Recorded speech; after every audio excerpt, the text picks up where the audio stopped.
Hello friends, welcome to my class. आज मैं इस वीडियो में आप लोगों के लिए लेकर आई हूँ क्लास 10th का साइंस का चैप्टर 4 का कार्बन एंड इट्स कंपाउंड्स। ये इसका पार्ट 3 है। पार्ट 1 एंड 2 के वीडियो मैं बना चुकी हूँ। अगर आप लोगों को मेरा वीडियो अच्छा लगता है तो प्लीज़ प्लीज़ प्लीज़ चैनल को सब्सक्राइब करें, जिससे सारे न्यू वीडियो के नोटिफिकेशन आपको मिलते रहें। तो चलिए, हमारा अब नेक्स्ट टॉपिक है versatile nature of carbon. Carbon का वर्सेटाइल नेचर, इसके बारे में हम बताते हैं आपको। वर्सेटाइल नेचर से मतलब क्या होता है? वर्सेटाइल का मतलब होता है कि एक ही चीज़ में बहुत सारी खूबियाँ होना, बहुत सारी अच्छाइयाँ होना, उसको हम बोलते हैं एक तरीके से वर्सेटाइल या इंटेलेक्चुअल।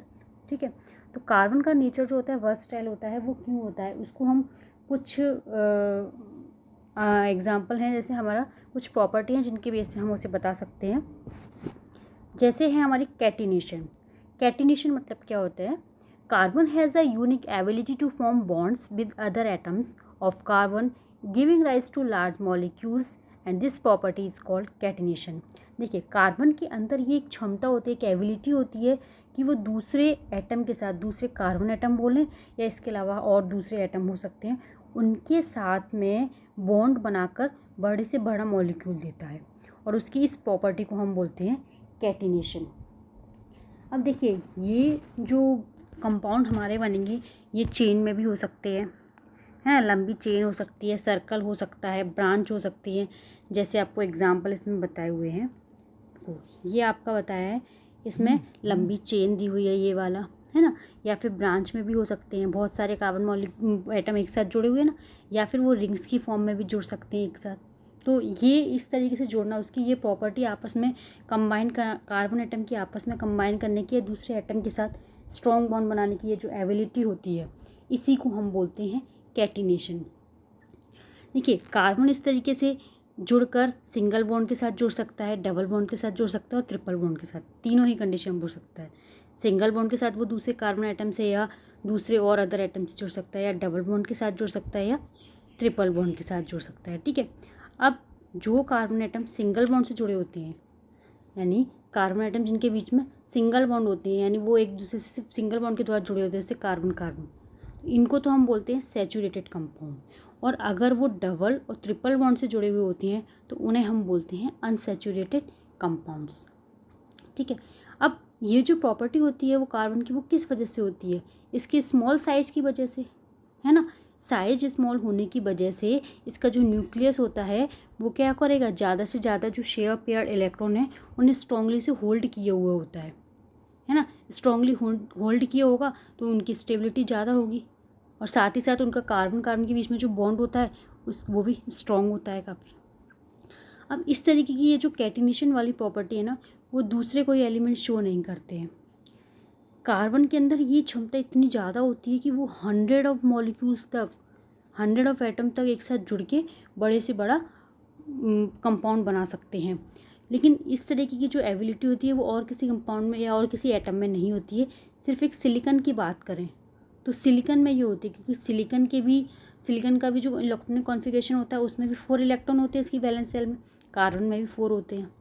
लेकिन कार्बन की इतनी ज़्यादा होती है, सिलिकॉन में ज़्यादा से ज़्यादा 7 या 8 इलेक्ट्रॉन ताकि जुड़कर जो भी है बड़ा लार्ज मॉलिक्यूल बना सकते हैं। लेकिन कार्बन में 100 तक एक साथ जुड़ सकते हैं, इतनी ज़्यादा स्टेबिलिटी। और साथ ही साथ ये बने हुए जो कंपाउंड होते हैं इस तरीके जुड़ के बनने, वो स्टेबल भी होते हैं, क्योंकि इसका साइज कैसा होता है, स्मॉल होता है। ठीक है, अब दूसरी अगर हम प्रॉपर्टी की बात करें तो वो आपकी आती है नेक्स्ट प्रॉपर्टी आपकी टेट्रावैलेंसी। टेट्रावैलेंसी क्या होता है? अब देखिए, कार्बन के पास कितने होते हैं वैलेंस इलेक्ट्रॉन? 4 होते हैं। Carbon has 4 valency, it is able to form bond with 4 other atom of carbon और सम अदर मोनोवैलेंट एटम। देखिए, कार्बन की वैलेंसी, कार्बन का इलेक्ट्रॉनिक कॉन्फ़िगरेशन कितना होता है? 2 4। के में होते हैं 2 और एल में होते हैं 4। ठीक है, एटॉमिक नंबर कितना होता है? 6। अब इसके आउटर सेल में कितने? 4 इलेक्ट्रॉन होते हैं, तो इसकी बैलेंसी कितनी होगी? 4 बैलेंसी होगी। अब इसमें क्या होता है कि ये ना तो 4 इलेक्ट्रॉन गेन करते हैं ना ही लूज़ करते हैं। इसका रीज़न हम पहले बता चुके हैं आपको। लेकिन ये इलेक्ट्रॉन्स की शेयरिंग कर लेते हैं, और शेयरिंग करने के बाद बॉन्ड फॉर्म करते हैं, तो वो जो बॉन्ड होता है वो भी काफ़ी स्टेबल होता है। अब इसके अंदर देखिए ये दिखाई हुई है आपको, ये न्यूक्लियस है इसका, है ना, ये K वाली ऑर्बिट और ये आपकी L वाली ऑर्बिट है। L में 4 इलेक्ट्रॉन है, उसमें 2 इलेक्ट्रॉन है, ठीक है। अब ये क्या करते हैं, जैसे हमारा मेथिन के फॉर्मेशन की हम बात करें CH4, तो कार्बन के आउटर ऑर्बिट में कितने इलेक्ट्रॉन होते हैं, कार्बन के में 4 होते हैं। देखो एक बार फिर से क्लीन करके बता दें हम अच्छे से, कार्बन के आउटर ऑर्बिट में कितने होते हैं, 1 2 3 4, CH4, H कितने 4 है, तो 4H, 1 2 3 और 4। और हर हाइड्रोजन के पास कितना होता है आउटर सेल में, 1 1 होता है। अब सारी हाइड्रोजन को 1 1 इलेक्ट्रॉन की ज़रूरत है और कार्बन को टोटल 4 इलेक्ट्रॉन की ज़रूरत है स्टेबिलिटी के लिए। स्टेबिलिटी कब होगी, जब उसका ऑक्टेट कंप्लीट होगा, है ना। तो ये क्या करेंगे, ये आपस में इलेक्ट्रॉन की शेयरिंग कर लेंगे। ये तो हमने अलग से कर लिया, इससे आपको इलेक्ट्रॉन अलग से दिख जाए। अब ये शेयरिंग कर लेंगे, देखो ऐसे, ठीक है।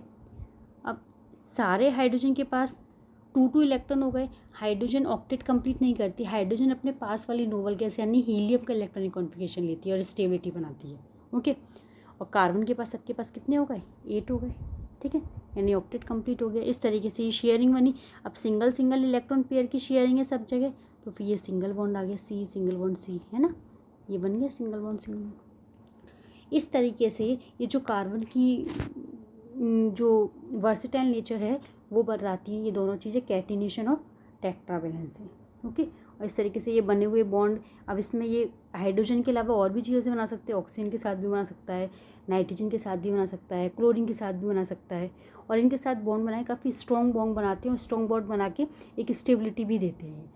इस तरीके से ये जो कार्बन है ये एक टेट्रावैलेंट कम बोला जाता है। और साथ ही साथ हम बोल सकते हैं ये जो कार्बन है वो वर्सेटाइल नेचर होता है इसका, ठीक है। दो प्रॉपर्टी एक बार फिर से सुन लीजिए, कौन कौन सी प्रॉपर्टी थी। एक थी हमारी कैटिनेशन और दूसरी थी हमारी टेट्रावैलेंसी। कैटिनेशन के अंदर लॉन्ग से लॉन्ग चेन बनाते हैं बॉन्ड फॉर्म करके। ये बॉन्ड सिंगल बॉन्ड से हो सकते हैं, डबल बॉन्ड हो सकते हैं, ट्रिपल बॉन्ड हो सकते हैं। सिंगल बॉन्ड वाले को सैचुरेटेड कार्बन कंपाउंड बोला जाता है और डबल और ट्रिपल बॉन्ड वालों को अनसैचुरेटेड कार्बन कंपाउंड बोला जाता है, ठीक है। इनके अंदर मल्टीपल बॉन्ड फॉर्म करने की कैपेसिटी होती है, क्योंकि क्या होता है, कार्बन का जो साइज होता है वो बहुत छोटा होता है और साइज छोटा होने की वजह से इसके जो न्यूक्लियस है वो इलेक्ट्रॉन्स को बहुत, जो भी शेयर्ड इलेक्ट्रॉन होते हैं उन इलेक्ट्रॉन्स को बहुत स्ट्रॉन्गली बांधे हुए होता है और स्ट्रॉन्गली बांधे हुए होने की वजह से इनकी स्टेबिलिटी ज़्यादा होती है। इस तरीके से ये कार्बन के वर्सेटाइल नेचर को बताते हैं, ओके। आगे आप लोगों को समझ में। अगर आप लोगों को मेरा वीडियो अच्छा लगा तो प्लीज़ उसे लाइक शेयर करना ना भूलें। चैनल को सब्सक्राइब जरूर करें, please please please subscribe my channel, please subscribe. Thank you very much.